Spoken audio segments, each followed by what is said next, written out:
CRDA rules ప్రకారం కట్టలాళ్ళు వాళ్ళ స్థలంలో ఇల్లు కట్టుతుంది. మరి ఇల్లు స్థలం కొనుక్కొని కట్టుకోవాలి. వైసీపీ ఆఫీస్ అప్పుడు ఎవరు కూలుస్తారు?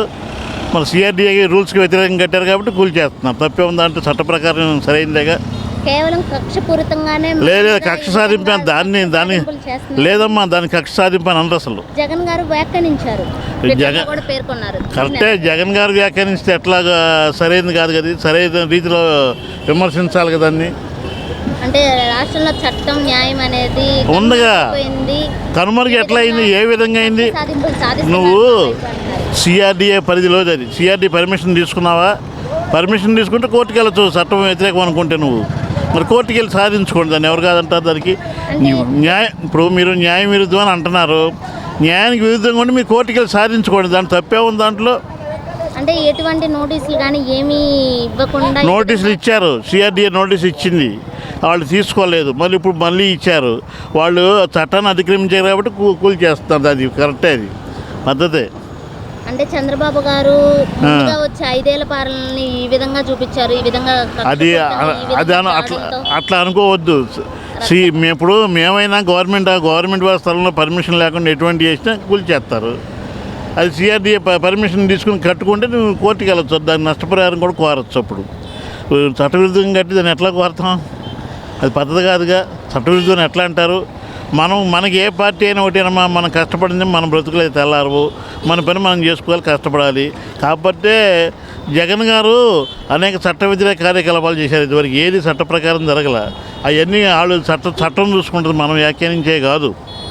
తప్పది. మా మీద వచ్చేటువంటి ఇట్లాంటి కక్షపూరిత అవన్నీ అది తప్పమ్మా. వెనుతిరగము, ప్రజల కోసం పోరాడతాం, అది ఆ విధంగా అనుకోవడం చాలా తప్పు. అయినా అనుకోకూడదు కూడా.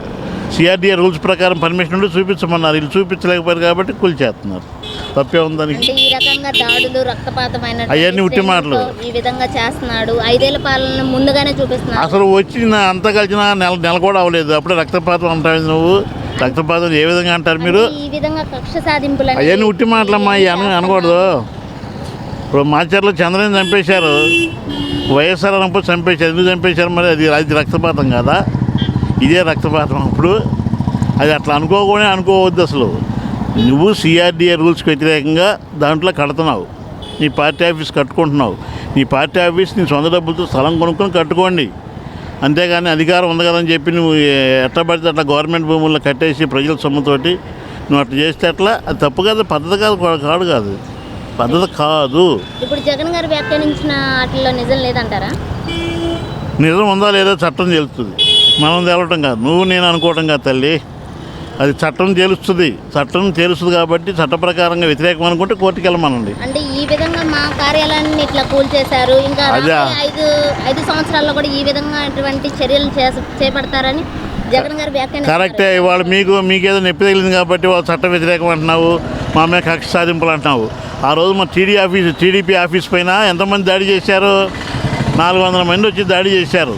డీజీపీ ఆఫీస్ కోతవేటు దూరంలో కనీసం కేసు పెడితే ఎవరో పట్టించుకోవాలి ఆ రోజు. మరి దానికి ఏంటి సమాధానం? దానికి కూడా సమాధానం ఉండాలిగా. నువ్వు ఈ రోజు వరకు దాన్ని ఖండించావా? మా వాళ్ళకి బీపీ పెరిగిందని దాడి చేశారన్నావు. మరి ఇవాళ వీళ్ళు అనలేరా? టీడీపీ వాళ్ళు ఎంత అరాచకం చేసినా కూడా మేము ప్రజల కోసమే పోరాడతామని చెప్పి జగన్ గారు ఆయన అంటే అట్లా చట్ట ప్రకారం ప్రజలు నమ్మాలిగా. ప్రజలు నమ్మి 10 మంది నమ్మాలిగా నాన్న. మనం ఒక్కళ్ళే మాట అంటుకొని కుదరదుగా. అది 10 మందిని నమ్మాలి. 10 మంది ఇది కరెక్ట్ అయిన మాట మాట్లాడారు అనిపించినప్పుడు ఆయన మన జగన్కే వేస్తారు ఓటు. గతంలో ప్రజావేదికలు కూల్చినప్పుడు కరెక్టే అని అంటారా, లేకుంటే ఇప్పుడు అది ప్రజావేదిక వాళ్ళు ఏ విధంగా కట్టినా దాన్ని కోవిడ్ పేషెంట్కు ఇంకొక హాస్పిటల్గా వాడుకోవచ్చు. కృష్ణానది తీరాన మంచి వాతావరణంలో కట్టిన బిల్డింగ్ అది. దాదాపుగా ఎంత తక్కువ వేసుకున్నా 10 కోట్ల పైనే కదా. 10 కోట్ల బిల్డింగ్ కూల్చేస్తే దానికి ఎట్లా?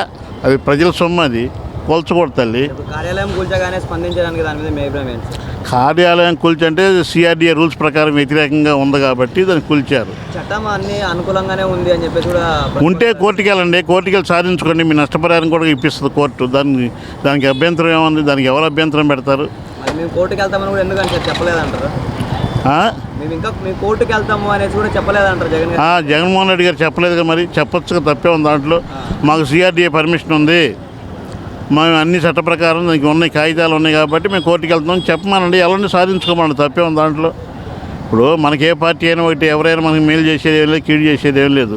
వాళ్ళు పరిపాలన సక్రమంగా సాగితే చాలు. ప్రజల మీద దౌర్జన్యకరమైన సంఘటనలు లేకుండా సాగితే చాలు. మళ్ళీ ఎలా ఉండబోతుంది అనుకుంటున్నారు సార్? ఇప్పుడు వరకు బాగుంది, తర్వాత సంగతి తర్వాత. బాగోలేకపోతే మళ్ళీ ఆయన దించేస్తారు. ఏముంది అక్కడ? సార్ మనకు ఇప్పుడు ప్రత్యేక హోదా వస్తుందంటారా ఈసారైనా? ఆ? ప్రత్యేక హోదా వస్తుందంటారా ఈసారైనా? ఎందుకు రాదు? ప్రత్యేక హోదా ఈసారి వస్తుంది, గ్యారంటీగా వస్తాయి. నిధులు విపరీతంగా వస్తాయి. పోలవరం రాజధాని పూర్తి అవుద్ది. మరి ఆయన ఏం సాధించాడు? గవర్నమెంట్ తాలూకా సెంట్రల్ గవర్నమెంట్కి అనుకూలంగా ఉన్నాడు కాబట్టి ఉంటే తప్పు లేదు, కాదు తప్పు అని అంటలా. మనకు అనుకూలంగా రాష్ట్రాన్ని ఏం అభివృద్ధి చేశాడు? అభివృద్ధి పదం ఏది? రాష్ట్రంలో అభివృద్ధి ఎక్కడుంది? ఒక ఉద్యోగం ఉందా? ఒక రాజధాని అభివృద్ధి ఉందా? పోలవరం ఉందా? ఏది అభివృద్ధి కనపడతలేదు కదా. ఉంటే కనపడద్దుగా. చంద్రబాబు నాయుడు 70% పూర్తి చేశాడు, మిగతా 30% 5 ఏళ్ళలో పూర్తి చేయలేదుగా. మరి రాజధాని పనులు అన్నీ అటాయి పెట్టావుగా. ఇప్పుడు చంద్రబాబు అవినీతి పరుడు అన్నాం కాసేపు, అనుకో, తప్పులేదు. కానీ అవినీతిని నిరూపించి జైల్లో పెట్టు, తప్పే ఉందంటూ కోర్టు ద్వారా నిరూపించి జైలు శిక్ష వేయించు.